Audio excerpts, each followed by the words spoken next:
Thank you for joining us. If you haven't yet, let us know in the chat where you're tuning in from. We are here with Sahar Mustafa. I'm so honored to be with you tonight. You know, you're my sister, and I love celebrating this book with you. It's your second book, and you're just a magnificent writer, but it's your first novel. So I'm just excited to be here at Palestine Writes celebrating this with you. So let me let you all know a little bit about Sahar. Sahar Mustafa is the daughter of Palestinian immigrants, an inheritance that she explores in her fiction. Her first novel, The Beauty of Your Face, was named a New York Times Book Review Editor's Choice, a Los Angeles Times United We Read selection, and one of Marie Claire Magazine's 2020 Best Fiction by Women. It was longlisted for the Center for Fiction 2020 First Novel Prize. It is currently a finalist for Chicago Writers Association Best Book of the Year and for the Chicago Review of Books Award. And the Chicago Review of Books Award is actually later tonight. So Sahar, we are gonna look on your Twitter feed to find out what happened. Follow Sahar on Twitter, okay? We'll find out. So good luck on that. Thank Um, you. The Beauty of Your Face was also recently selected for the Great Group Reads for National Reading Group Month. Her short story collection, Code of the West, your first book, was the winner of the 2016 Willow Books Fiction Award. Her stories have earned a Distinguished Story Citation from Best American Short Stories 2016, first place in fiction from the Guild Literary Complex of Chicago, and 3 Pushcart Prize nominations, among other honors. Sahar earned her MFA from Columbia College in Chicago, where she was the recipient of the David Friedman Award for Best Fiction. And she writes and teaches right outside of Chicago. And another bit of news, just last week, The Beauty of Your Face was listed on the New York Times 100 Most Notable Books of 2020. So, girl, you are just racking up the accolades, and they're all very well deserved. We are so proud of Oh, you. We are so proud of you. Can you tell thank us a little you. bit about The Beauty of Your Face? Tell us a Yeah, little bit about the book, and I hope you'll read a little bit for us tonight. thank you. Well, Susan, it is always such a pleasure to gather with you. You have been such a wonderful supporter and such a dear sister and friend. And if anybody has not read anything by you, which I would doubt in this particular gathering, I hope you do pick up Susan's books. I know I saw her in the queue. So thank you. And, I just want to say a quick thanks to Palestine Writes. I was just telling Susan, this really makes up for us not being able to gather physically. So I was so disappointed when March rolled around, and of course the festival had to be canceled. We were right at the beginning of that, and it was quite unfortunate. But the festival organizers, hosts, you are doing a terrific job. So just a shout out and thank you so much for inviting me in this space. So the beauty of your face, it opens up with Afaf Rahman, who is the principal of Nuruddin School, a fictional Muslim American school outside of Chicago. And she's just going about her day when she hears what she thinks are fireworks, because this particular school has just been, constantly bothered and harassed by the white neighborhood. But unfortunately, and quite disturbingly, she realizes quickly that it's not fireworks, it's actually gunfire. So a white male shooter has entered the building. So we basically sort of pause in that moment, and then we flash back. We go all the way to 1976 when Afaf is only 10 years old. She's the daughter of Palestinian immigrants. And we basically journey with her until this moment where she comes face to face with the shooter. There are some shorter interwoven points of view of the shooter, shorter than Afaf. Afaf is really, the heart of this book. So that's basically the overview. That's great. Thank you. And would you mind reading for us a little bit from Oh, the book, and then we'll have a discussion? great. Great. So I'm going to read from the section 1976. Just one other thing that's not a great spoiler for those people who are interested in reading, which I would love. Her sister disappears when she's 10 years old, and her older sister is named Nada. So I'm going to be in the middle of that 1976 section, just giving a bit of backstory on Afaf's family. Afaf's sister Neda was born in 1959 in Mama's childhood house in Palestine. When they finally received sponsorship from his cousin, her father packed up his new family for America. He waited tables at a diner during the day and visited Chicago's Gold Coast nightclubs like the Pump Room, where Sinatra infamously had a private booth. Baba failed to persuade club owners to give him a chance. He was no Leonard Cohen or Johnny Cash.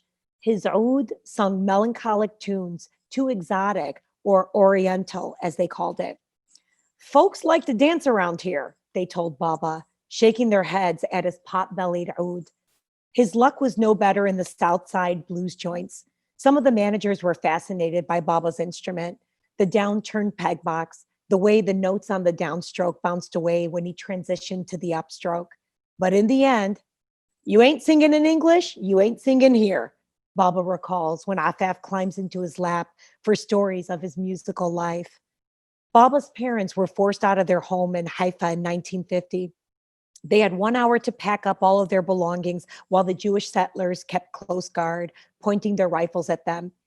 His mother tucked the key to the stone entrance of their stolen home in a pouch sewn inside her peasant dress, and they breathed in the sea for the last time. You could smell the salt of the sea from our window, Baba told Afaf. She wondered how it must have been for Baba to once have an entire sea and now merely a lake, though to Afaf, Lake Michigan appeared boundless during the summertime when Baba took them to the lakefront outside the Adler Planetarium to watch sailboats moving across the horizon. Baba was a young boy when his father left them with a family in the West Bank in search of work and a new home across the river in Jordan. They never heard from him again. His mother later died of a respiratory infection, and he and his siblings were separated. Two sisters were taken to Al Khalil to live with a widowed aunt, and he and his older brother Jamil stayed behind with a foster family in Ramallah. When he attended school, Jamil apprenticed with a local blacksmith, hammering metal from early morning until the late afternoon prayer. The year Baba turned 13, his brother was kicked and trampled by a donkey on his way to the souk to barter goods for the blacksmith. Baba was all alone in the world. The foster family was kind, but they could not quell Baba's passion for music, a useless vocation. He cut school and spent time with a villager who taught him to play the oud. Blind Waji al-Ami, procured a secondhand lute for Baba and trained his young fingers to strum and hold the strings. Was he born blind? Afaf asks, her imagination stretching with faces and places of her father's first life. His second one began with Mama. La, Baba tells her. Waji was a member of a Royal British Orchestra in Jerusalem. He lost his sight in a terrible explosion during a riot. He kisses the top of Afaf's head. But he never stopped playing, mashallah. Not to be discouraged from all the rejections in Chicago, Baba enlisted a couple of fellow immigrants who worked at Dyer Plastic. Ziyad, a Palestinian from a small neighboring village who could play a heart-fluttering ney flute, and Amjad, an Egyptian percussionist who could seamlessly move between tabla and tambourine. They formed Baladna and played at Arabi weddings around the city. During the week, they lifted and drove pallets of resin at the plastics factory, carving out a new life for their young wives and their new American children. Afaf loved to look at the black and white photographs from a shoebox her mother stored in a hallway closet, their winter coats grazing the lid. They are pictures she thinks she knows by heart, but then a new detail emerges, like the way the feathery clouds obscure the sun, or how Baba's coat collar is turned up on one side. Her favorite is of Baba standing on the beach at the Dead Sea. He's wearing a pair of pressed slacks and a white button-down shirt. His hands are thrust deep into his pockets, and he's squinting at the camera, a smile dancing across his lips. My best friend Bassem took that picture, he tells Afaf every time she holds it up for both of them to see. Poor boy died of cancer of the blood. Meskin. Back in the old country, a young Baba honed his music while working at a mahmasa in Albira, roasting watermelon and pumpkin seeds sold by the kilo. Afaf pulls out another dog-eared photograph. In it, her mother poses with a group of girls, their arms linked, sporting beehives and kohl-rimmed eyes. Mama is the tallest, standing in the middle. I loved your mother's dress, Baba tells Afaf, tapping the photograph. You can't tell here, but it was a beautiful green mukhmal velvet with lace down her back. It was the first time I saw your mother. But no photograph in the untidy pile in the shoebox could reveal the early turbulent periods of her parents' marriage. After Neda was born, Mama refused to have any more children until Baba had settled into a stable job and they could move out of his cousin's bungalow on 53rd and Fairfield Avenue. They constantly fought, and Mama had threatened to return overseas. It was an empty threat. They could barely make rent, let alone acquire a plane ticket. When they could afford an apartment of their own, her mother conceived Afaf 7 years after Neda. Afaf often wonders what sort of child might have come after Neda. If her parents had continued having children immediately after Neda was born, who might exist between her older sister and Afaf? Would she still have been born? It seemed unlikely to Afaf when she watched Mama move around the apartment, a nervous energy causing her to spill glasses of milk and drop plates, their sound clattering down Afaf's spine as they hit the floor. Mama is slow to smile at her and Majid, though her eyes light up whenever Neda is home. It was the two of them for so long. Afaf and Majid were like interlopers. Mama and Neda had been newcomers to this country, though Neda has no trace of an accent, no recollection of olive groves and herds of sheep. For 7 years, her only daughter had filled the void of the loneliness in a new country. Afaf finds in the shoebox a Polaroid of Neda, an olive-skinned, chubby toddler, bare-chested and seated on a blanket spread over grass with the children of Baba's cousin with whom they'd lived. And another shows Mama holding Neda as she stands next to Baba at someone's birthday party, his arm lazily draped around her shoulders, balloons floating behind them.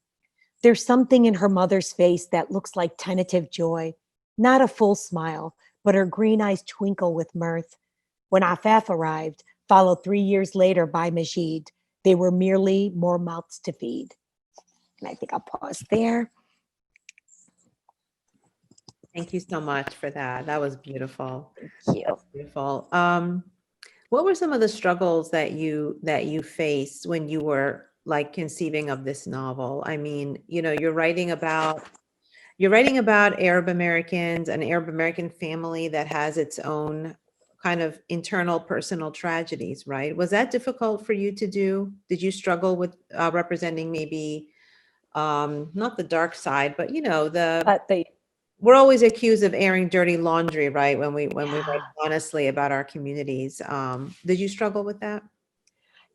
You know what, Susan? Yeah, I think I'm always concerned about sort of getting it right, you know, where our community is concerned. And that felt like an incredible burden that I sort of had to negotiate through. And I like to think I'm better, but I think that also is because you know, our narratives are so limited. I think, you know, we're seeing a flourish for sure. You know, ever since I've been writing for the last 20 years, it's been actually quite incredible. I mean, there have been like 4 Palestinian novels this year. I mean, it's incredible. Including, you know, Susan Abu Hawa, her book is phenomenal. And then Zana, Arafat's book. Arafat, thank you. Her book, You Exist Too Much, amazing too. So I read that one earlier in the summer and then finished Susan's some weeks ago. So yeah, I think, you know, it feels like sort of a healthy burden, but then, you know, I worry, is it going to get in the way of sort of presenting my truth and my vision? So I think I've been good, you know. There hasn't been anything that, for example, I felt that I had to alter. I think that is also, again, something that, you know, writers shouldn't be expected to do unless it's damaging. And I say damaging in the respect that we're sort of further, you know, inflating stereotypes instead of presenting other kinds of characters. So I think anybody who reads this book, so many of these characters are going to seem familiar, and then maybe even sort of stocky, right? But I like to think that I'm also bringing experiences that might not have been told before. Things like mental health, and but we find out Baba is actually an alcoholic, and he's having an affair. And again, those things might be universal too, and they might have been told in other stories, but those were ones that for me created such a nuanced family, and then a larger nuanced community, when we see Afaf on her way to Islam. So even that, I feel like, I like to think that it's a new narrative that most people have not encountered, because she starts off, just being broken by this dysfunctional family, and losing her sister and grief, and goes on to just make, terrible choices until she sort of finds her way. So it's actually the reverse of maybe some of those immigrant stories of, I hate my mom and dad, I wish I was white. Yeah, you're not going to get that here. There might be one thread like that, but then, like I said, I was really excited to just, tell multiple stories, I guess. Yeah. So I have this sort of like sarcastic comment I often make, and when I give talks about Arab women in literature, and my joke is that if you want to write a New York Times best-selling book as an Arab woman, all you have to do is talk about how your Muslim religion oppresses you. Yeah. So you've actually done the opposite. You've written a best-selling book in which your main character kind of finds strength in Islam. She kind of comes back to her religion, and she crafts something from the religion that is so, I think, it holds her up, or it helps her hold herself up. Can you talk about your how you did that? I mean, what made you think about doing that? How did you have to really research that, or did you have to, how did you come to that plot point? Great question. And I love what you said too, Susan. That of course is another thing, having to control the white gaze, as we're writing. In that respect, I think I've really come a long way when I look at some of my earlier work. So here's what happened. I had, first of all, if the audience doesn't know the inspiration for the basic premise, the story actually germinated from the horrible hate killings of the 3 Muslim Americans in North Carolina, Yusor Abu Salha, her husband Shadi, and her sister Rezan, Allah yarhamhum. And they were killed in cold blood by their white neighbor. And under the guise of, parking issues. And, I think, again, that, the story was being told he had issues and all these things that quickly formulate, right, when we don't want to call it what it is, which is basically, domestic terrorism and a hate crime. So that was the premise. So I saw the shooter, I saw the white unnamed shooter in my book very clearly. And so he was sort of fabricated immediately in these early drafts. But I actually struggled, Susan, and I'm glad you asked this question, because it actually it was more than one character. So it wasn't just Afaf's story, but it was present tense. And I just wasn't getting close enough to these women who were mostly hijabi. So I knew that I wanted to focus on the visibly hijabi women. Right. That was really what I was hoping to render, meaningfully. So it sort of flopped. And then, I sort of had to sit with this and, what I'm now calling an exploratory draft, I won't call it, a failed draft. And it was good though. I had to sort of go through that. And then I realized, oh my goodness, I need to go back to the beginning and figure out, actually both stories, but mostly, what is the story behind women who we only see as being hijabi, as being, Muslim. I really wanted to get at, what those family stories were, what the challenges were. And so Afaf's character allowed me to start when she was quite young in the 70s, where, the experiment of assimilation completely failed, and I'm sure you have stories also, Susan, and I'm sure many members in the audience will also be able to relate to things that happened in the book. we lived through that. I think that has shifted amazingly. I think about my own adult daughters. It's all about inclusion, celebrating yourselves, and it's not the melting pot, the failed paradigm. Mhm. So Afaf allowed me to go back in time and to follow this particular journey where, could people tell that she was Muslim? Not really, but maybe Arab, maybe Middle Eastern, definitely a brown person. And I really was attracted to that. So I realized if I was going to tell this story well, I had to sort of dismantle what we see, sort of bring that down and get again to what are all the stories and forces that carry us to these really critical moments in time. And for Afaf, it's this moment of, white supremacy, patriarchy, post 9/11. But even before that, the daily microaggressive behaviors that she has to deal with from others, and just things like even with her teachers, of course, teachers who are supposed to be, creating safe spaces and not always, and again, things that I think the audience, can also attest to. So that's really, I think, Mhm. how I was able to, conceive of her and then follow that journey to Islam. So the thing that I had to majorly research was Hajj. Actually, more than anything else in the book. So, I had plenty, on white domestic terrorism and radicalization. It was Hajj. And I have to say, I'm just so grateful to the wonderful women who posted daily blogs. So I found these wonderful blogs that, just followed the daily journey there. And so that was awesome. But I have to say, Susan, and some of the other parts, it was difficult. So there were times where I just had to sort of close my screen because, it's hard. Yeah. And I know that I'm glad there was sort of a limit for me. I didn't have to descend into the dark web when I was thinking about the shooter. I was a chicken, and, I just decided, I think I have enough based on these other profiles. Yeah. Yeah. Well, it's interesting that, women in hijab are often seen, in terms of like the white gaze and the way, maybe, Western people see women in hijab. They see that, the stereotype is that they are, somehow oppressed or something. And yet we know that women in hijab are often the targets of these domestic terrorists, right? Like, in the case that you mentioned, Dia, and in North Carolina, Allah yarhamhum, the two women were targeted because they were wearing hijab. So we know that there are many times cases where these women are actually the targets of violence because of a simple expression of their faith. So I love that you kind of made that part of Afaf's character, and it's such a deep and riveting part of the book. I think it's very well done. I appreciate that. I think, I also wanted to really, demonstrate that hijab, first of all, is such a personal choice. So, and it's violated, right, for these women, I think almost on a daily basis. And I don't mean to speak for Muslim women, but Afaf allowed me to get as close as I could, with me not being, visibly Muslim woman.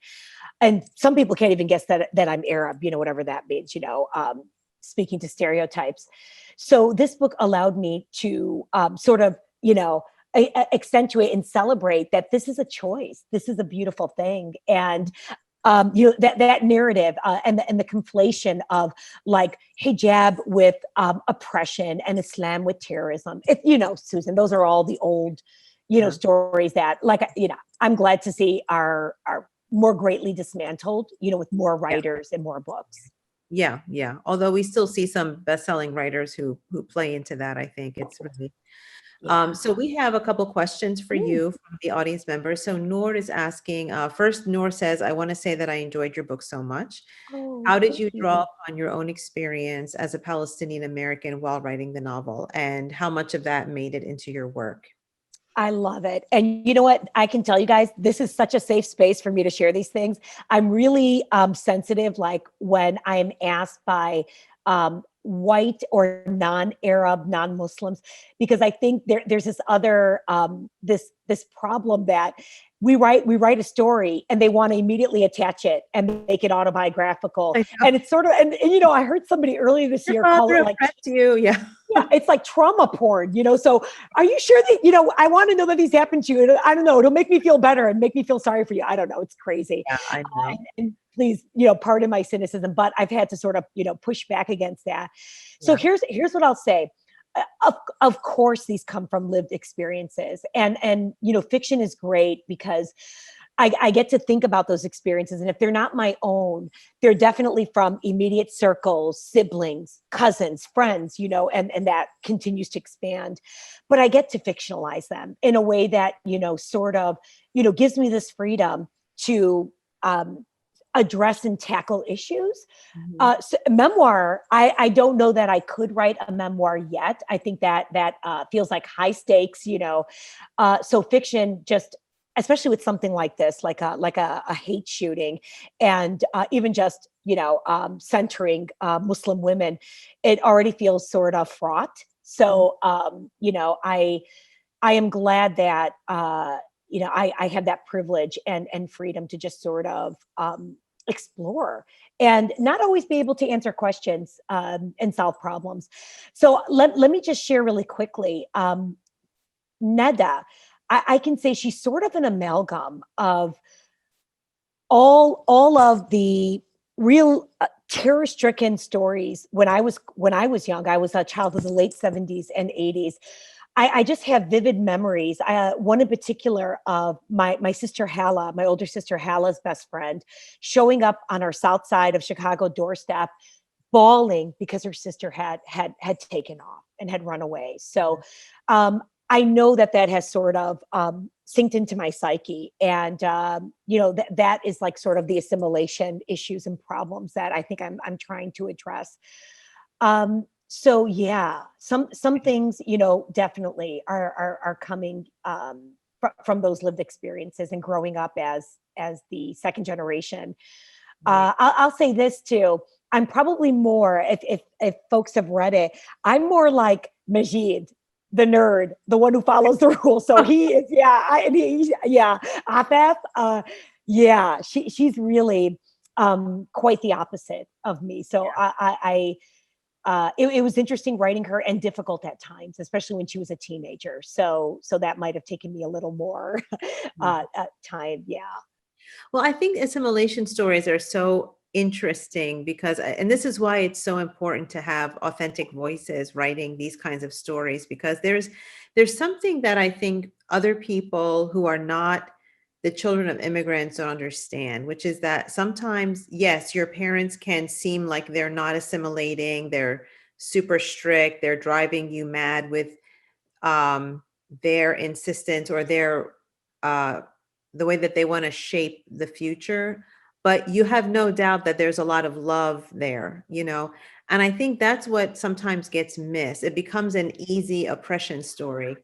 Yeah. As opposed to just a family dealing with, kind of a new life in a new way and struggling to move forward together. There's that part gets missed a lot unless the voice writing the story is an authentic voice. So I I should appreciate appreciate that very much. Yeah. Some, What I've come to sort of decide, Susan, too, yeah, about assimilation. I think about our parents, and what you're saying about this tenderness and this love. It feels, it makes more sense to me now that what we were seeing maybe as sort of strict and maybe extreme, restrictions on us, and I think that's because America doesn't allow for us to celebrate where we come from. right. Assimilation is like, it's like a one-way street. They're not going to, allow us to celebrate who we are. You're with us or you're against us. End of story. Right. And so, I mean, how many of us, felt so uncomfortable growing up, sharing where we came from, the foods that, were in our lunch boxes, not being able to celebrate certain things, not being able to have sleepovers, and, things that to me are really just not even over the top. You know what I'm saying? It's like, these are family values. And I guess I get so mad when I think about that, on how there's that expectation of people who come to this country to basically, you leave your heritage at the door. And here's what it looks like. It's basically white. It's mostly going to be Judeo-Christian, no disparaging Christianity, but this is where, we're sort of pushed into. Yeah. Had our parents felt like neighbors, schools, their jobs, even wanted to know a little bit without it being accusatory and what, you can't eat pork, or you can't drink alcohol, or you can't do this, it would have been, I think, a completely different experience. But we know that this is also a colonial and settler nation, and they erase, right, where America's, this is where we started in terms of like the indigenous people. And I just don't think we face that enough or try to understand that when we think about assimilation. Yeah, good points. We have a question from Samad, and then I think there's an audience member who may want to ask the question verbally, so we'll get to that in a second. But Samad is asking, how long did it take to write the novel? Was it easy to get published? Right. Okay, so now, I'm sorry, is Samar waiting to ask the question live? I'm not sure. Maybe not. So now it's not your first book. This is actually your second book. So can you talk a little bit about that process? Yeah. So the first collection of short stories, which I am just so honored because Susan blurbed it. So she endorsed that collection and I was just so happy. It was such an honor. That one, I had won a publishing prize. So it was an indie publishing house, a completely different experience. So when I was thinking about this novel, I guess I sort of made the decision that, this deserves to be mainstream. So, I'm gonna look for an agent, and I'm gonna shop this around. Yeah. And, I was feeling, pretty confident, and then really just knocked down a few pegs during the process. But, Susan, and I say this with a lot more ease, I actually write quickly. So I think of the wonderful Roxane Gay. I heard her in a podcast saying this, that, she can finish things like in hours if she just goes right through. And for me, it's not like, from dawn until dusk.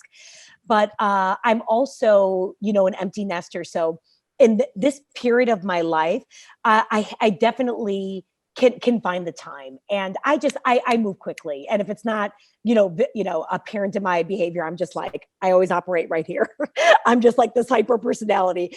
And when it's going well, it goes quickly. So, but what I learned, and this is great because of my experiences with you, Susan, exchanging work, is that it's not always done though. So just because I finished it doesn't mean that it doesn't require, more work. So, let's see, technically, I would have probably spent maybe like 2.5 years from start to then editing, and then for it to go out to be shopped like to agents. And after that, of course, it had to go through editing with Norton, who published it. So there are all kinds of like iterations, of this draft, and hopefully what brought it to its absolute, best. Yeah. Yeah. And I'm sorry, Susan, one other thing just about, and was it difficult or hard? The only thing I want to say about shopping it, I got a lot of rejections, folks, because either people just weren't connecting, but the more popular one was when people were interested and agents were asking me for more pages, which is always great if you get at least 10%. That's what one of my wonderful mentors said. Not everybody's going to love it, but they were asking me to drop the shooter. So they wanted to package it into just an immigrant story, and I refused. And so, I'm happy. I found the perfect, agents, and then, the publishers who wanted to support, this book. I try not to say champion. Another writer said, what do you mean champion? Do we champion, white stories? I mean, that kind of thing. So yeah, that was the only thing that sort of, shattered my confidence in the beginning when I thought, oh gosh, nobody's going to want to take this on unless, I sort of modified this, but, Yeah. the writers out there, you need to stick by your vision. That doesn't mean that you're not going to change, and revise, but. Yeah, I'm glad you stayed with that story, because that's, again, the inspiration for the book came from the North Carolina incident. So that's great. We have a question from Jessica, who is going to, I think, come on camera and ask the question. Wonderful. Yeah. Can I, And if anybody else would like to put their camera on, you can raise your hand and you can ask the question live. So I think we're waiting for Jessica.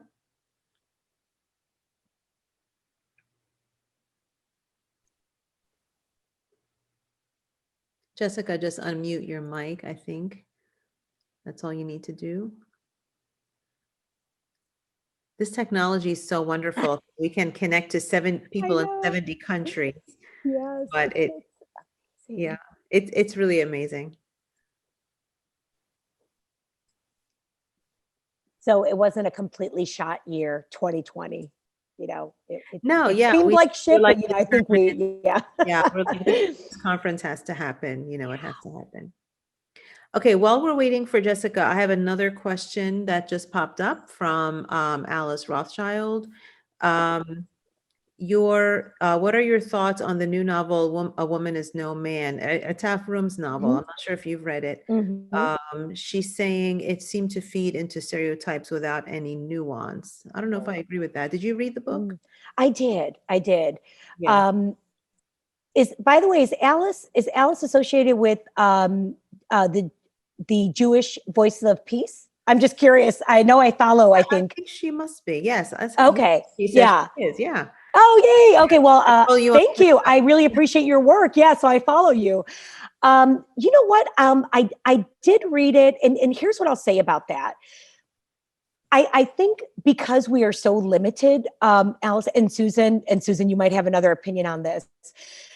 It feels like, you know, the response to it not being nuanced, I think, is going to be immediate. And I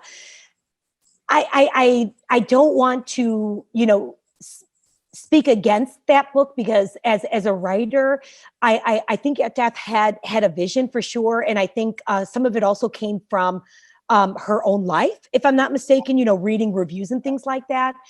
And so, you know, this idea of nuance, I do appreciate. And you know, I just said at the very beginning, you know, Susan and I were talking about how you have to have nuance in order to deflate those stereotypes. But I would not want to stand in front of someone and say, you can't tell this truth of yours. So I think we can also hold, you know, multiple truths within a given community.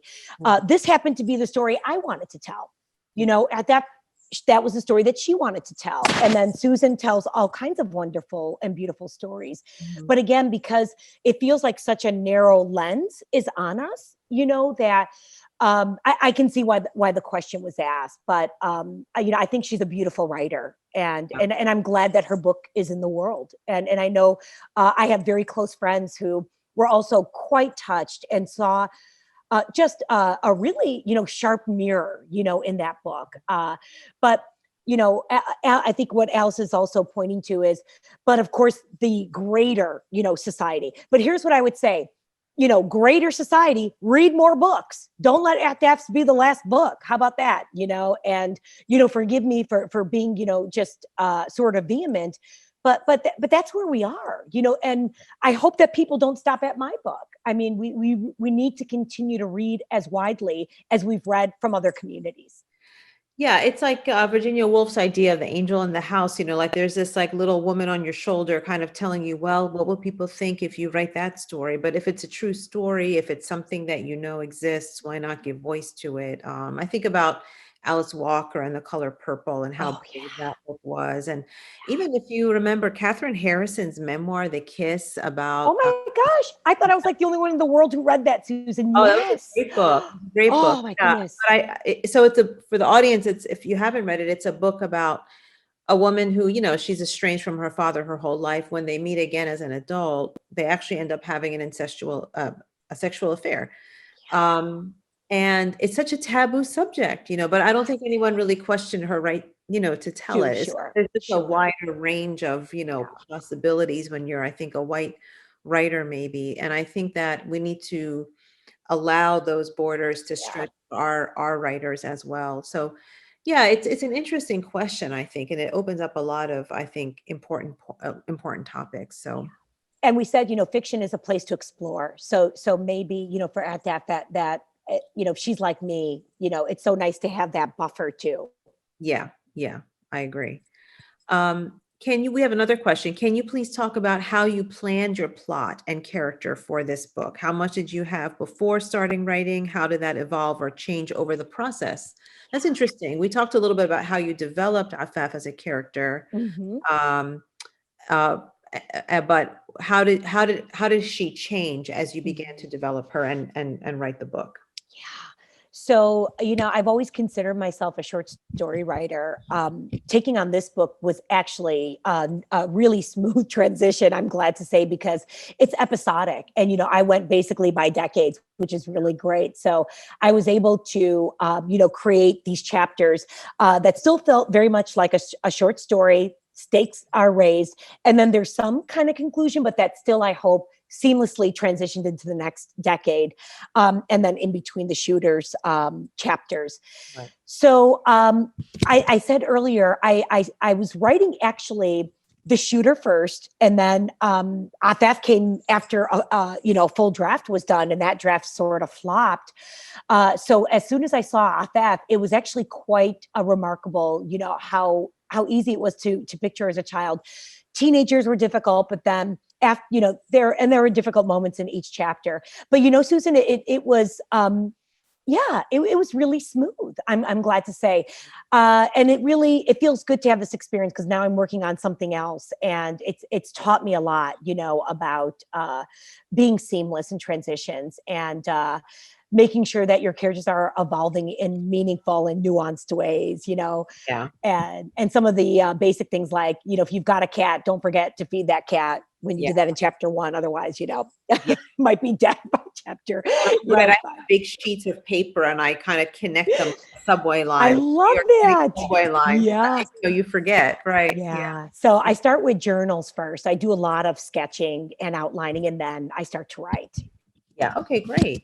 Well, we have a final question and we have to wrap up in a couple minutes. So this is a very fitting final question from the audience, which is, what is your advice for aspiring writers? For aspiring writers, I would say, to read widely, to read writers who really inspire you, so that you can borrow, you can experiment, and to also, be really devoted to your writing. So, I know some young writers in communities that I've been in who are mostly just aspirational. If you love this, make the time for it. It doesn't mean that you have to write every single day, but you can be disciplined by making a decision. I'm going to write maybe up to this many words. This is going to be my word count. You're going to see wonderful things happen. And I would also say silence the critics. So, we talked earlier about our own community and being worried, about how our work is going to be received.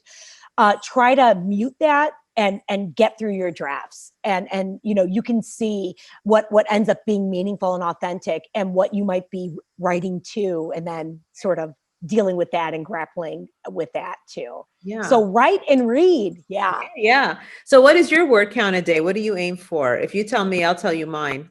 So you know what? For me, Susan, let me go by week. Can we do it? Yeah, but for me, I would say probably a week. I've been trying to, and this is a longer work, which you are very much a part of in reading.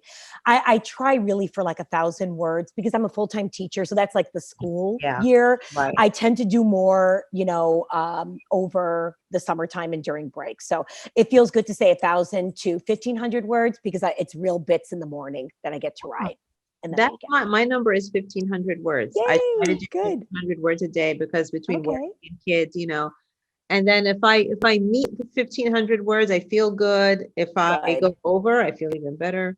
So nice. That's interesting. Yeah, it's not a huge number, but it's a good number. Yeah, that's great. And be kind to yourselves. You got to do what feels good for you too, and always take care of yourselves. Yeah.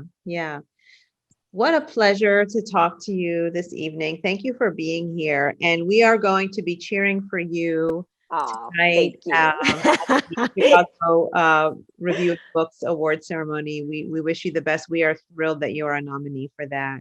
Oh, thank you, proud Susan. of all of the work, and thank you so much for being with us. What a wonderful evening. What a wonderful time to have with you. It has been the most fun. And I just want to quickly say thank you to everybody who is in the audience. I really appreciate you giving me the time and the space here. And feel free to reach out to me. So, just, Google me and you'll get to my website. I love to hear from people who've read the book and then from my communities, And thank you again, Palestine Writes.